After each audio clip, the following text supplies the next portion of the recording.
Hi everybody, it's Chris here from the Always Smiling Faces podcast and the Gallowgate Shot YouTube channel. I'm here with my 2023-24 Premier League predictions. Hi everyone, it's Daryl here, and here are my predictions for the 2023-24 season. Hi there, it's Ian from Canny Chatter, the match reactions and match previews, and this is my prediction for the 23-24 Premier League season.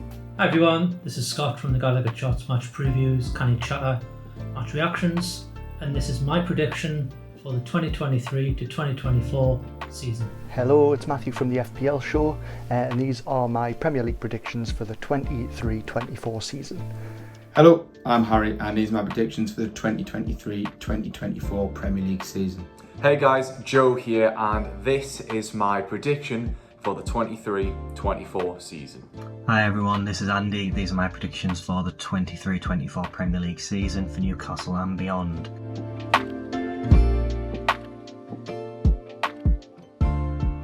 In relation to Newcastle United's Premier League final position, I think we will finish 5th this season. I think it will be a lot harder than it was this time last year, and that's just with the rest of the teams around us having a poor season last year. Likes of Liverpool, Chelsea, Spurs, that can't be as bad as what they were for the majority of that season. So I think it'll be a lot harder this year, and that's not even looking at the likes of Villa and how well they have invested this year. But I think we'll finish 5th. I think we'll still get a Champions League position out of that as well. For our Premier League position, I think we'll finish 6th this season. I'd take a finish in the top 8 if it meant another season of European football at any level. I just think that the resurgence of Chelsea, Liverpool and Spurs will prove to be a big task this season, and we'll have to be fighting on more than that front as well. You know, there's a bigger pool of teams to be competing with this season. So Newcastle's finishing place. Don't think we'll finish as high as last season. Obviously had a great season and finished 4th. I do think there was quite a few teams that have underperformed last season that have strengthened this season and won't have those European games that we will. That being said, I think we'll give it a good go. I think we'll be more than capable of finishing in some European places, so I'm going to go with a 7th place finish.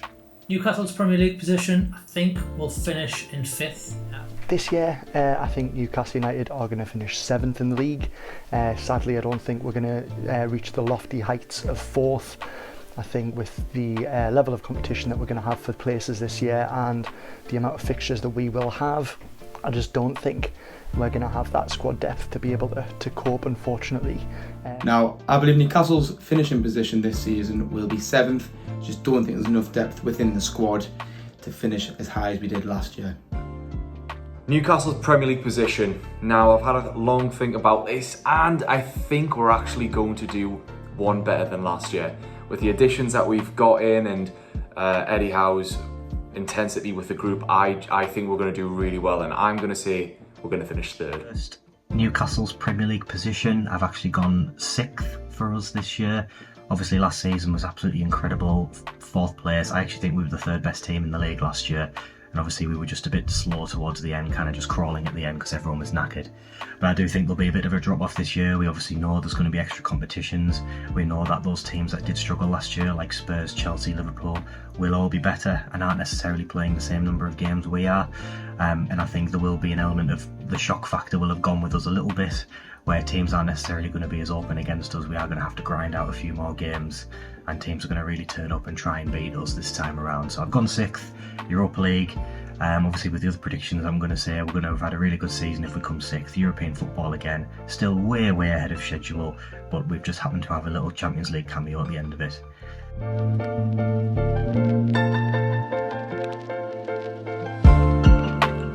I think the owners will want a similar sort of run as what we had last year. Obviously we made a final, and I think they will be looking at a semi-final minimum.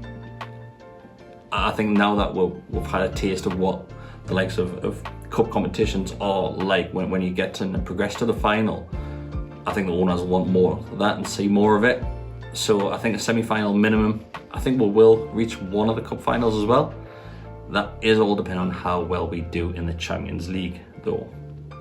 In the domestic cups this year, I think for the League Cup, I think we'll be able to get through to around about the last 16. I'm praying for the look of the draw on that one as well. For the FA Cup, that's the second half of the season with it starting in January. I think we'll have a good chance of maybe getting through to a semi-final at least. I think Eddie's made it quite clear that he would like to win a trophy, and if there was anyone that he could target in particular, I think it would probably be the FA Cup. For the cup progress, so I don't think that we will do as well as last season. Again, we had a terrific run and got to the Carabao Cup final. With that being said, I think this season we'll probably have a lot more fringe players and youth players playing in those games. So I would expect us to go out in the earlier rounds. So I'm going to say round 4 and round 5 for the FA Cup and the Carabao Cup. I think we'll go out early in the Carabao Cup, but I think we might get maybe semi or quarter-finals in the FA Cup. I think the Carabao Cup will be too close to the Champions League games for us to have any impact on those games. In the domestic cups this year, I do fancy we're to do well in at least one. I think we're going to hit the quarter-finals in the FA Cup and just kind of narrowly get knocked out by one of the traditional top 6. And then in the Carabao Cup, unfortunately, I can see us throwing that a little bit and probably getting knocked out in the first round, sadly. Our cup progress this year, once again, don't think it'll be as good as last year.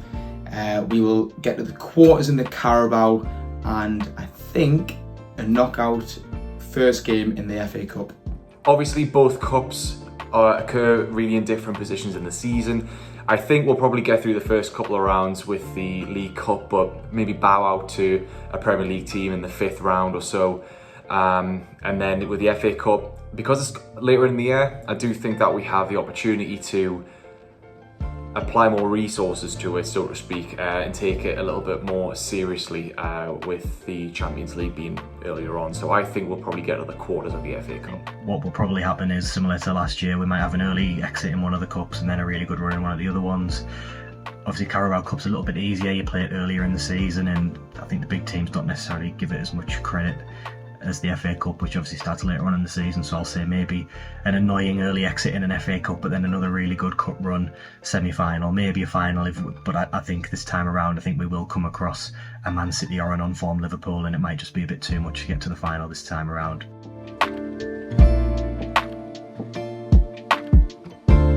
So with the Champions League, I think it's very hard to predict now how well we will progress in that tournament, and that's down to not knowing which teams that we do have and who are going to draw in that group stage.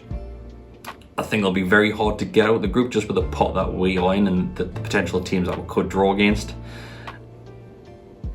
Unfortunately, I don't think we'll make it out of that group. I think it'll be very, very hard to do so, and the teams that we're going to be up against, chances are they're going to be some elite club football teams in there, so I think we'll just miss out on progressing out of the group. In terms of the Champions League, I would love to see us get out of the group. I don't care how we do it, by hook or by crook. I think when you see the draw made at the end of the month, we're guaranteed to have one of the top seeds in there from pot 1 or pot 2. So we will get that glamour tie that we're all hoping for in Europe, but for me, I would take one hard team and other teams that we can realistically beat so we can get out of the group. I'd love to see us get through to the knockout stages.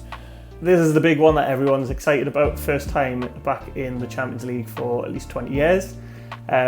Hard to predict this one because at the time of recording, so 10 to 4, the groups haven't even been drawn yet. There are some great teams in that competition. It's the pinnacle of European football. Don't think we'll have enough to get out of the group stage. However, I think we will finish 3rd and we'll make a good run of it in the Europa League, possibly look to get to a semi-final or a final in that.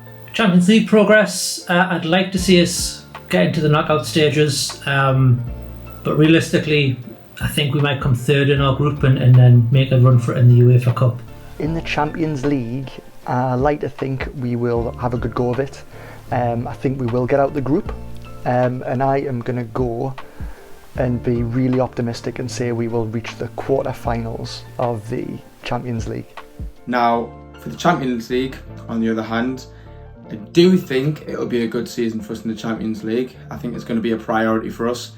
I'm going to go last 16. Champions League progress, I think we're going to give it a good go, you know. I really think we're going to have some memorable nights at St James's Park and away at other stadiums.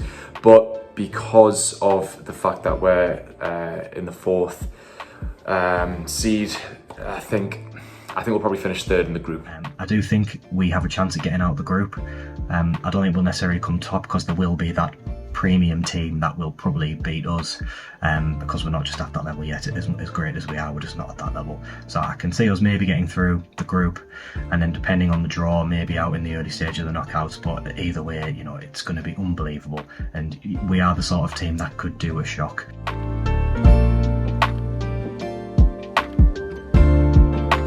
Newcastle United's top goal scorer, I'm going Callum Wilson. I think he showed last year just how important he is to this team, wearing that number 9 shirt as well. I think he'll have another great season. Obviously, we brought a couple of lads as well that can supply better balls into the box for him. So I think Callum Wilson. Top scorer this season for me, I think this could well be Alexander Isak's season. Callum Wilson had a tremendous time last season, bagging all those goals.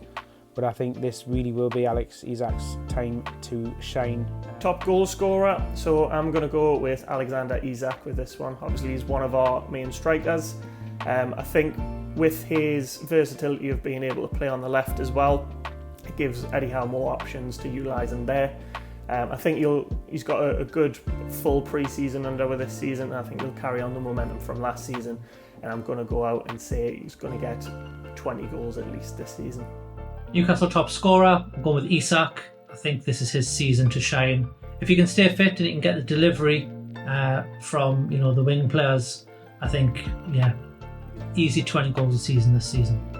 I am going to predict that Alexander Isak is going to lead the line and be that central figure that we need up front. Sorry, Callum. And I think he's probably going to hit around 25 Premier League goals this year. Top goal scorer for Newcastle United will be Alexander Isak, and I think that'll be only if he plays as a number 9 down through the middle. Now, our top scorer. Well, listen, the lad who I'm going to pick didn't really manage to get a good run out until the second half of the season, where he was able to recover from his injury and integrate well into the group, and I think this is going to be a huge season for Alexander Isak, so I'm going to have him as our top scorer. Maybe not too controversial this, but I've gone for Alexander Isak. I think it's pretty clear he's going to be the first choice striker this time around. I think he's unlikely to go out to the left wing much this season. That experiment didn't really work, and I don't think we really like him as a number 10 either. So I think if he's fit and with the balance of the team as it is now, I can see Isak starting every game.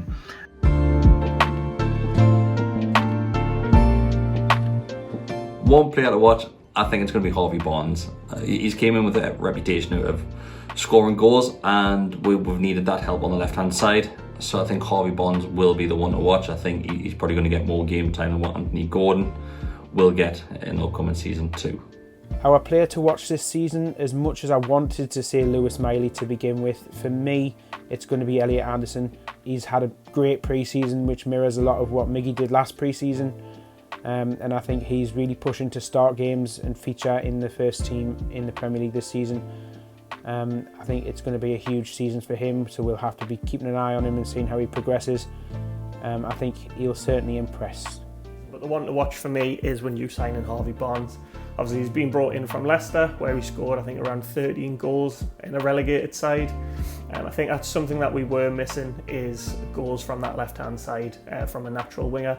So he's going to be my one to watch this season. Player to watch, I am going for Harvey Barnes. I think we've seen him pre-season already just how prolific he is in front of goal. I think he's going to get the goals that we've been missing quite a lot over the past seasons on that right-hand side. So yeah, good luck, Harvey. Our player to watch this year, I mean, I have just said Isak's going to get 25 goals, but I do think that Elliot Anderson is going to have a breakthrough season. He's already shown promise in pre-season, and I think that with the number of games that we have, I do think he's going to be in and out of the side and actually cement his place in the team. Player to watch this season will be Harvey Barnes. I think he does the simples of football, the basics of football very, very well. Player to watch. Now, I said this on Canny Chatter, I've said this on the podcast and other places. I really think that Anthony Gordon is going to come into his own this season. He couldn't quite cement his place into the team last time round, and he may not even initially do it this season, but I think he's really going to push for a place, and He's looking sharp, he's looking fit in pre-season. I think he's going to have a really, really good one for us. I was tempted to say Anderson, Miley. I thought that was a little bit obvious. Even though they're not wrong as picks, I think they are players that will, we all need to keep an eye on this season, who will all grow and do amazing things. But I've actually gone for Tino Livramento on this one. I think people are forgetting, well, not necessarily forgetting, but I think some are forgetting that Livramento before his injury was unbelievable. He was one of the most highly regarded young fullbacks in Europe, and he was sensational at Southampton, fantasy football hero for £4 million. But when he was coming through the ranks at Chelsea, this guy was the real deal. I think he might get quite a lot more game time than is necessarily being said by the media. Defence is obviously one area where we don't necessarily have the depth that we do in attacking areas and in midfield. So I think it's very likely that he's going to be playing it right back to rest Trippier, or we're going to give Bernard and Target a rest at left back and put Trippier there, and Livramento's going to get game time. And I think Howe thinks he offers something different to Trippier as well. So I'm really interested to see how he fits into the team and how he can, do something a bit different, run at players direct, use pace, do overlaps in the same way Trippier does as well. So I think he'll do fantastic this year.